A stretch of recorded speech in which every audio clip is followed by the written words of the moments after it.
It may be time to rethink the disappearance of Nancy Guthrie. From the start, a common assumption was that this was a relatively amateur operation. There are friendships that look good on paper, and then there are the ones that hold up when everything falls apart. For years, people watching the Today Show saw Hoda Kotb and Savannah Guthrie as the perfect morning duo. Two women who laughed together, cried together, and made millions of people feel like they were sitting at a kitchen table with old friends. But what the cameras captured every morning was only a fraction of what these two women actually meant to each other. And right now, in the middle of one of the most frightening chapters either of them has ever faced, the world is finally getting a look at the real depth of that bond. Hoda Kotb is 61 years old. She spent 26 years at NBC, built a career that most journalists would spend a lifetime dreaming about, and then walked away from all of it in January 2025. She made the decision with full clarity and no regrets. Her youngest daughter, Hope, had health challenges that needed a mother who was present, not one racing to a studio before the sun came up. Hoda packed up her anchor desk, said goodbye to Studio 1A, moved to a quieter life in Westchester, and started building something new. She launched a company called Joy 101, worked on a wellness app, went to PTA meetings, walked with neighborhood moms in the morning, and breathed. For the first time in decades, she was just a mom. People who followed Hoda closely knew she meant it when she said she was done. This wasn't a celebrity farewell tour with a secret plan to return. She genuinely stepped back. The 4:00 a.m. wake-up calls, the breaking news alerts, the pressure of performing calm in front of millions of people every single day. She had traded all of that for school pickups and bedtime stories. And for about a year, it worked. Until February 2026, when a phone call changed everything. That on February 1st, 2026, Savannah Guthrie's mother, Nancy, vanished from her home in Tucson, Arizona. Nancy is 84 years old, a woman who had survived widowhood at 46, raised 3 children alone, put all of them through college by working at the University of Arizona, and lived independently in the Catalina foothills for over 50 years. She was sharp, deeply faithful, and fiercely private. She attended her Baptist church every Sunday, stayed close to her grandchildren, and lived on her own even though she had limited mobility and relied on daily medication for a heart condition. She was, by every account, the kind of woman who does not disappear, but she did. On the night of January 31st, her daughter Annie and son-in-law dropped Nancy off at home around 9:50 in the evening. She walked inside, and by the next morning, she was gone.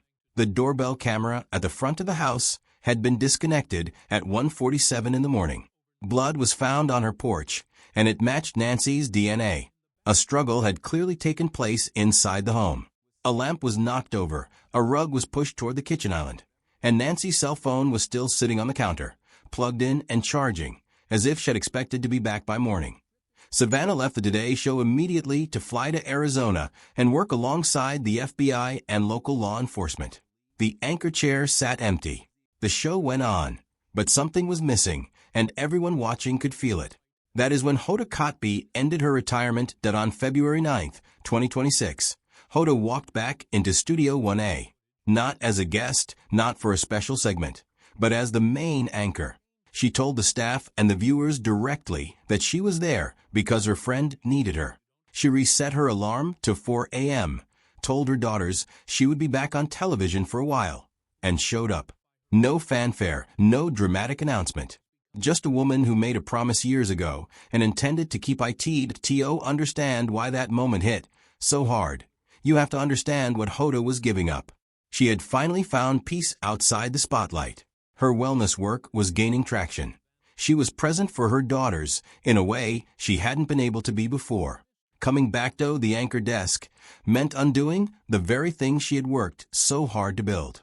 It also meant giving up her assignment to cover the 2026 Winter Olympics in Italy, a trip that had been planned for months. The network lost time, money, and logistics over that change. Hoda didn't flinch. She sat beside Craig Melvin and Shaynell Jones on that first morning back, and she was completely honest with the viewers. She talked about the time in 2023 when her daughter Hope was in the hospital. She told the audience that when she was sitting in that hospital room, terrified and exhausted, The very first person to walk through the door was Savannah Guthrie. That one sentence explained everything. Hoda wasn't back because the network called in a favor. She was back because that is what you do for the person who showed up for you when the world felt like it was ending. The studio had changed in the days leading up to Hoda's return. Yellow flowers had been placed across the set, and on the morning of February 9th, Hoda walked out wearing a small yellow silk ribbon pinned to her lapel. Within minutes, without being asked, every person on screen was wearing the same pin. Al Roker had one. Craig Melvin had one. The guest contributors had one. Nobody needed an explanation. The yellow ribbon is an old and powerful symbol of waiting for someone to come home. And Hoda had quietly decided that as long as Nancy Guthrie was missing, that symbol was going to be on every screen, every morning. What happened next was one of the more remarkable things to come out of this entire situation. Within 48 hours, viewers began sending in photos from across the country. Yellow ribbons tied around trees in Maine. Yellow flowers placed on porches in California. In Tucson itself, local businesses started handing out yellow carnations, and people began tying yellow fabric to the gates of Nancy's neighborhood. A private family tragedy had become a national vigil, and Hoda had sparked it with one small pin, off camera. Hoda was doing something just as powerful. She had turned her personal Instagram into a space that felt completely different from the polished morning show coverage. Late at night, after her daughters were asleep, she would post photos of Nancy and Savannah, not press photos or NBC publicity shots, but real ones. Photos from birthday parties, pictures of Savannah and her mother laughing on a porch, the kind of images you find in a family album. She would post them with just a few words. Bring her home. Keep sharing her face. Don't stop. She went live on her Instagram stories from her kitchen, still in her work clothes, looking tired but focused, and thanked people directly for the tips they were calling into the FBI hotline. She reminded her followers that kidnappers lose their power when the spotlight gets too bright, and she was determined to keep that spotlight burning. People started tagging law enforcement directly, demanding updates. Hoda had essentially turned her social media platform into a second headquarters for the search. Meanwhile, the investigation itself had become terrifyingly complex. On February 3rd, a ransom note arrived in the inboxes of TMZ and two local Tucson television stations. It was cold, structured like a business contract, and it demanded $4 million in Bitcoin by February 5th. If that deadline passed, the price would jump to $6 million by February 9th. The note contained details about what Nancy was wearing the night she was taken, details that law enforcement had not released to the public, which meant the sender had almost certainly been inside that house. The FBI's cyber division immediately began tracking the cryptocurrency wallet address listed in the note. They discovered it had been created through a mixer service, a tool designed specifically to hide the origin of digital money. The kidnappers clearly knew what they were doing, but they made a mistake.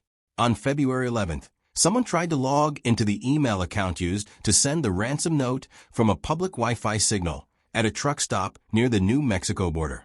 The FBI got a location ping and moved in, but the suspect was already gone. They seized surveillance footage from the store and started looking for anyone matching the description from the doorbell camera footage. That footage had shown a figure in a dark hoodie, wearing a tactical mask over the lower half off their face, carrying an Ozark Trail backpack, and moving with what investigators described as tactical precision. The person appeared to be around 5 feet 10, athletically built, and was carrying both a handgun and a small flashlight.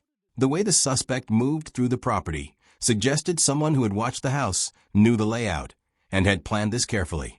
This was not a random crime of opportunity. The FBI believed from early on that Nancy had been targeted specifically because of her daughter's public profile and the family's perceived wealth.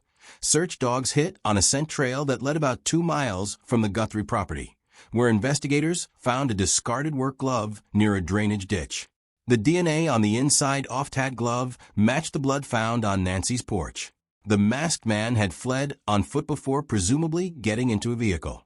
The FBI pulled footage from every gas station and traffic camera within a 10-mile radius, searching for a white cargo van and a dark-colored SUV that had been spotted idling in the neighborhood in the days before the abduction that on February 7th Savannah Guthrie stood in front of a camera, flanked by her brother, Cameron, and her sister Annie, and delivered a message that was unlike anything she had ever said publicly in her entire career. Her face was pale. Her voice was steady, but weighted with exhaustion that no amount of professional composure could hide. She looked directly into the camera and said the family had received a message from the people holding their mother. She said they understood. And then she said the words that the whole country was waiting for. "We will pay. The FBI generally advises against paying ransoms. The risk is real. There is no guarantee the victim will be returned, and payment can encourage further crimes."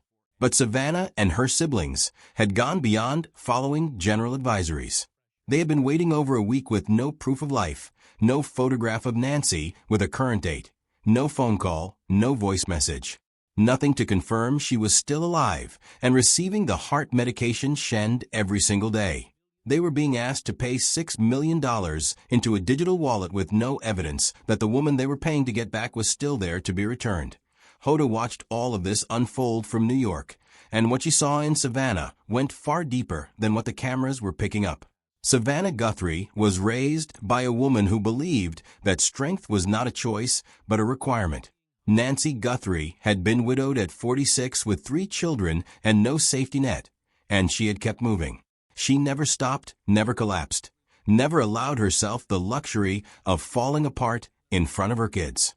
That is the code Savannah grew up under.